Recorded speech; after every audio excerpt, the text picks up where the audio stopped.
দেশটাকে ঘুরবেন। আমি আমার ছোটবেলাতেই পুরো বাংলাদেশ ঘুরে ফেলছি। আমি যখন দাখিল আলিম এসএসসি এইচএসসি দেই তখনই আমি বাংলাদেশ কাভার, কারণ ঘুরতে খুব পছন্দ হতো। কত সুন্দর।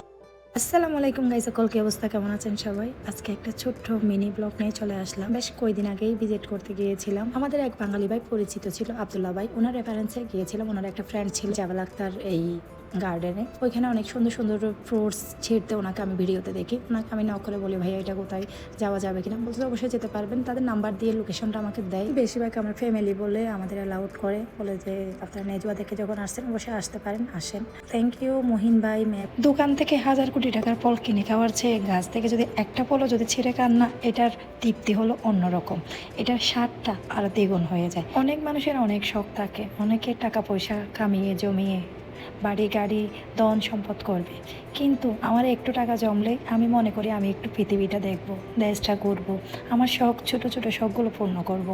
আমাকে আমার গয়নায় সুখ দিবে না, আমার গাড়ি বাড়ি আমাকে সুখ দিবে না। একটা সময় টেনশন করতে করতে দিন শেষ করে ফেলতাম, রাত শেষ করে ফেলতাম। এখন টেনশন করি না, অল্প কয়টা টাকা জমা থাকলে বলি চলো ঘুরে আসি। ওকে আমি ভাইটার বাগানটা ঘুরে ফিরে অনেক ভালো লাগছে, থ্যাংক ইউ।